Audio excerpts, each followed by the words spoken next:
nabo boogere tuviire ddala baganda ba taata nkasigalukaaga sabo omugenyi omukulu wange waffe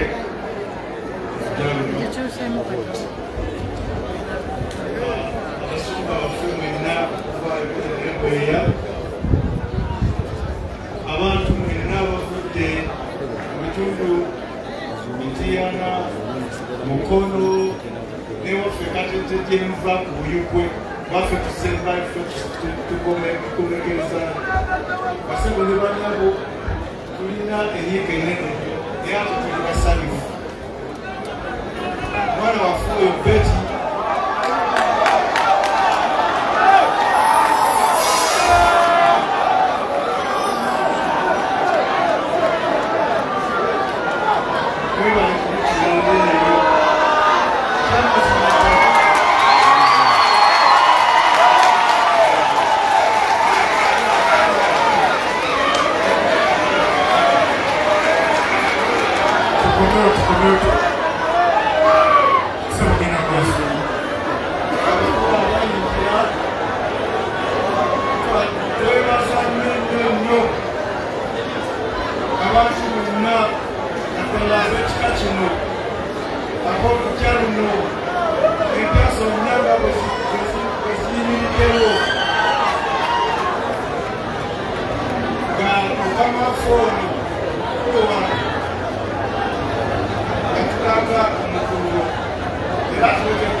n'abagenyi baffe mwenna ab'olunaku luno olw'okujja okwolekera muganda waffe mukulu waffe atuneze waffe n'atulekera abaana ekitusaba mutukwate kuba tusigazaawo n'abato naye kyemmanyi nti tuli bagumu okusinziira ku lukiiko lwa palamenti awamu n'ebitundu ebirala tusuubira nti Mukama ayinza byonna ajja kutugulya nga mwongere okutusabira webale nnyo okujja erudda eno ennyumba eyo baali kuba liwuli babikako akasolya mu lutalo era muganda waffe n'atukira ekyakula eyo empuume yali naye yaddawo era tusuubira emikisa gya Katonda gyonna ekijja yeyongere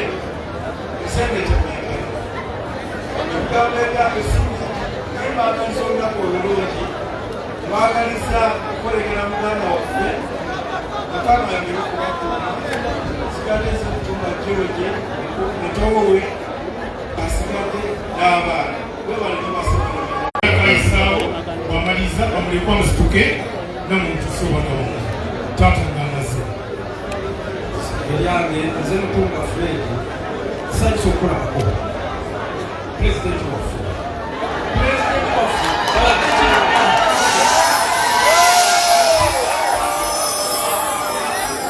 kwasibwa nga tuli bantu 20 abaana nga bwe bajja muto wange Lwebeere kayisewo buno wewaawo abanyama ne basaba obuno obubaka bwa kusaasira eri omubaka Honorable Nambozi bakireke Nkora Municipality era nga abasaserdoti wamu n'abakristu ba parish ya St. Paul's Church Mukono batuusizza okusaasira kwabwe olw'okufiibwa taata Kayongo bagenderera ekitalo ddala era bakutte mu nsawo ne bagamba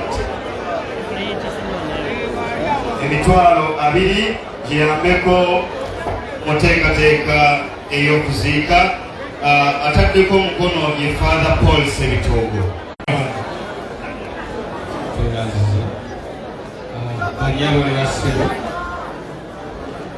ab'ebitiibwa ebyenjawulo abali wano bakama baffe abakulembeze baffe mu ddiini abakulembeze baffe mu gavumenti okuva mu gavumenti ez'enjawulo tusanyuse nnyo okubalaba tusanyukidde ddala sebo ekitiibwa omukulembeze wannu tusanyuse nnyo okulaba tusanyusa okulaba abakulu mwena mubitiibya mwebale nnyo okufiisa obudde bwano tumanyi obw'enjawulo ddala ne mujja okutuweekeseza obudde. Tukkiriza nti Kitaffe abadde muntu w'abantu, tukkiriza nti baganda baffe naddala Honorable Betty Nambooze mukoze emikwano ate egy'ensonga. Mwebale nnyo, mwebale ddala. Taata waffe abadde wa bonna era tukkiriza nti ajja kgenda musanyufu kubanga amaloboozi gammwe agali watusuubira nti gamusabira okumutereeza.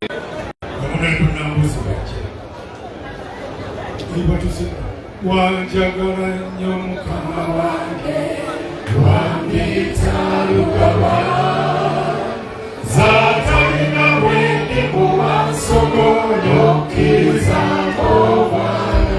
Lugaba wanjagala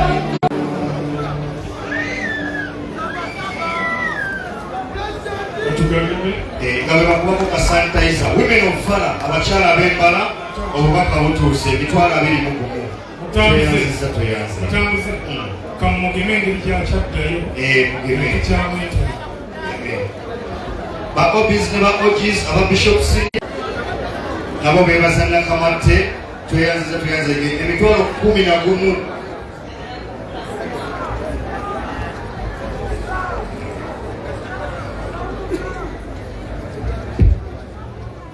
Sebo President wa Uganda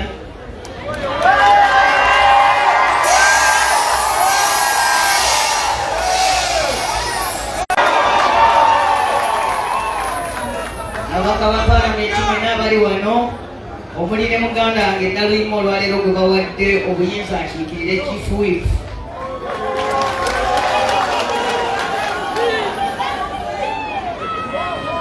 Bafaza simwogeddeeko kubanga n'ekitundu ekirira bagenda kitwala, naye bafaza batuuse njagala okubaaniriza ate mu ngeri y'enjawulo.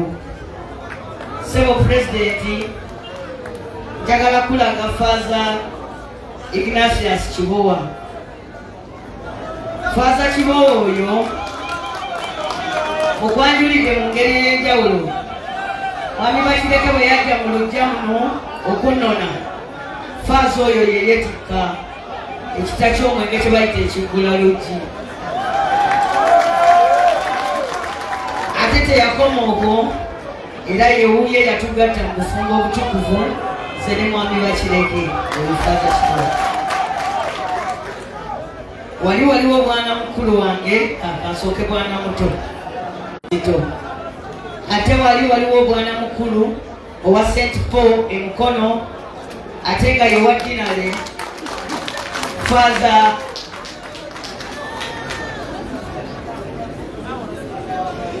Paulo Sebitogo bana mmwe. Naye ne mukadde waffe yawumula mu mirimu naye ng'akyaweereza Sheikh Kakoza wali awo. Waliwo n'omusumba Lwandasa ow'Emukono, ate n'omusomesa w'ekitundu kino n'omuseminaliyo. Naye nga ye Faaza agenda okulembera misa eno ali mu kateeka wabbali awo agenda kuyingirawo mu kamanda. Wano waliwo abantu bangi ng'omujjwa mu luggya muno omukulu Sseggona Lwega Kalyamaggwa wabakwanjulidde. Sseggona ne bw'ataalibadde mubaka wano yalibaddewo kubanga ono abadde kojjaawe. Era wano ekinsanyusizza waliwo ababaka bangi ate mwattu nga nabo baana mu luggya muno omuli Mabirizi Male, omuli Nambooze Teddy. Kati olwaleero infact olwaleero abantu kabakitegeere kubanga abantu bagenda ne bawulira omubaka gwe bayita Nambooze Betty, naye ne wabaawo n'omubaka gwe bayita Nambooze. Amannya galinaanye nnyo, kyangu nnyo okulowooza nti oyogera ku muntu ki, naye kati tuli babiri. Tereza yimuka. Ababaka abalala abasigaddewo tetubalinaako Luganda wadde Oluswayiri, naye babaka bannaffe era tusanyuse neweewuunyisa ennyo okubalaba bassebo ne bannyabo. Waliwo n'abatuuse oluvannyuma nga bamaze okwanjulira. Mulimu omubaka Male yaseerera Mukono South. Naye mubamu omubaka w'e Makindye omukulu Ssewanyana owa Bwino. Ate ne wabaawo omukwano gwa Zambali bamuyita Big Eye. Bakireke Mukasa Henry atudde mabega awo. Naye era abantu bangi abakyala bano abatudde wano bonna abasinga bamaama bange naye mutandise okwetobekamu n'abaana. Mulimu maama wange abakulira bonna bamuyita Tereza Nakijoba. Kitange ono yamuwasa nga 7 August 1955. Era oyo omukyala afumbye maka muno emyaka 7 nga talobangako. Njagala kwogera ku taata wange. Taata wange yazaalibwa mu mwaka gwa 1933 ku kyalo kya Kalinzi e Bukomansimbi mu Masaka. N'olwekyo ssebo nze gw'olaba ndi Munnabuddu. Jjajjange Yosefu Busulwa yali katikisiti musomesa mu Kereziya.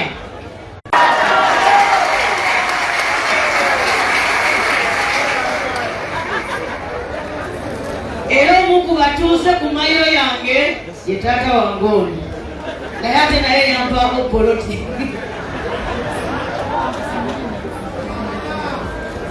Abatuuze bange bano simanyi tebatera kumpa busuulu. Naye kati bategedde nti nze nkuuma ki? Nze nkuuma mayiro eno. Jjajjange bwe yava e Masaka Mutaba School. Bwe namugezezzaamu ne mubalabala taata wange obugugu bw'alina ng'abadde civil engineer Mulamba. Taata ono yakolera mu gavumenti ya Kabaka n'akolera ne mu Uganda gavumenti. Katonda bwe yamuwa omukisa ne batandika okugenda nga bamukyusa amadisitulikiti ag'enjawulo. Mu disitulikiti emu ze bamukyusa ye Mukono. Bwe yatuuka e Mukono yagulayo ekibanja naye era n'afunirayo ne maama Nakijoba muganda we. Ye maama nzaala naye yawummula. Kyenvanga n'asula wansi. Oli maama wange omugenyi n'asulawa ku buliri ne banimya emboozi nga nze manyi nti ono yadda ku ono. Era bwe nakula n'ekisuula nti era ono yadda ku ki? Ono.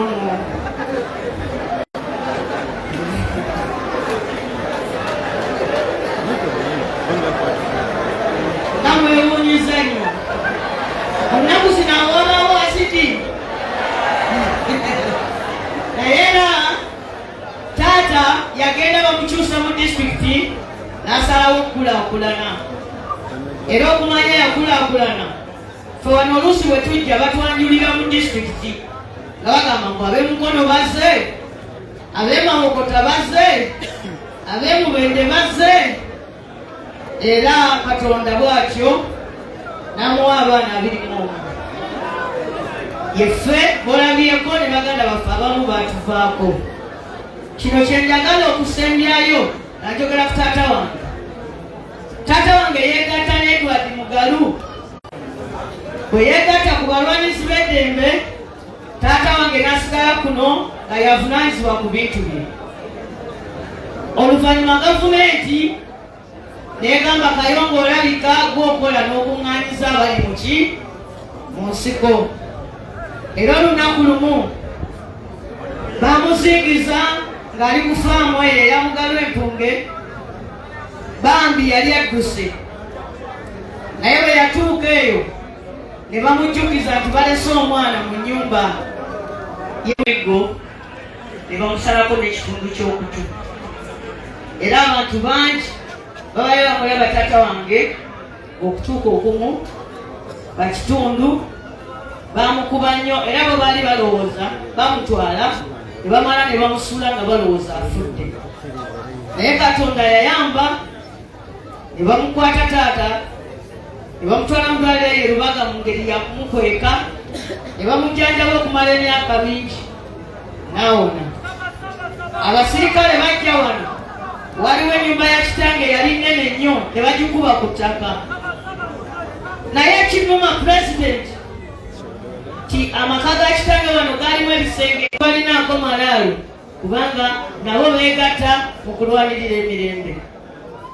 Olunaku lwakyo twakera ku makya ne tunyumya ne Waiswa ku ssimu kubanga Waiswa mu luggya muno mujjwa mwana wa Nantumbwe nga twogera nga musaba kyojja kujobere MC nga tuziika kojjawo era yabadde agenda kutandikira mu kereziya gye twabadde ne twogera bulungi ne Waiswa amaaso nga Waiswa simulaba.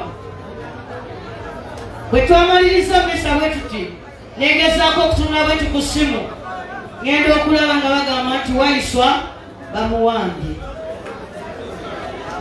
Abantu abajja ne bamenyesaawo wano ennyumba ya kitange ne bamukubisa emiggo ne bamusazaako n'okutu nti ayogere gye bali n'ataboogera.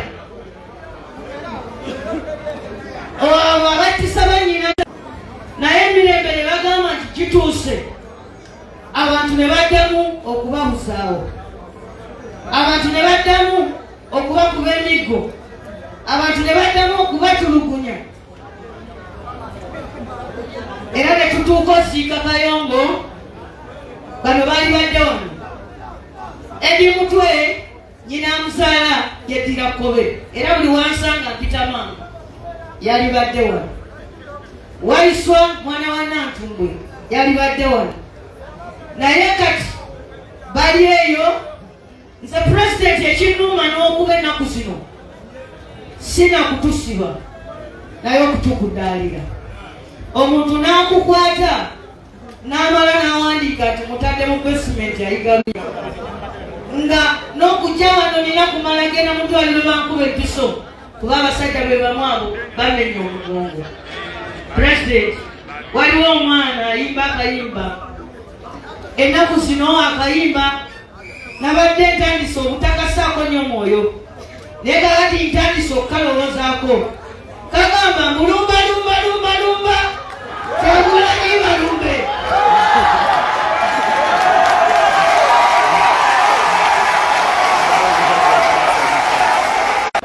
Naye ono omusajja yateekayo omuwendo. Twagenze mu ddwaliro pulezidenti kino kyekyabaddewo. Ekisooka taata wange okuva lwe baamukuba wadde yawona yasigala akaaba amaki amagulu era gamulumya obulamu bwe bwonna era ge gamusse. Naye ebbanga lyamaze mu ddwaliro pulezidenti buli kiro kimu every night ku lw'ekitanda kyokka mbadde nsasula $100 $38 for one night. Buli kiro nga nsasula $10 nga bweba yalinnye $10, bweba yasse $10. Era bwe bagambye nti kati afudde, bwe nagenza okunona omufu ne bambalira balance $10,000 mu $7,600 njogera ku balance ku nkoowe kuno. Katonda baataawa Namboze kate ne Namboze yeewoze neewole bafa bakaabo naye yabadde mu specialized unit atola ku Nenya Lubaga hospital kuba nabo bayita era mu parliament buli nnaku lwopo oyo yatukulembera obanja twawaayo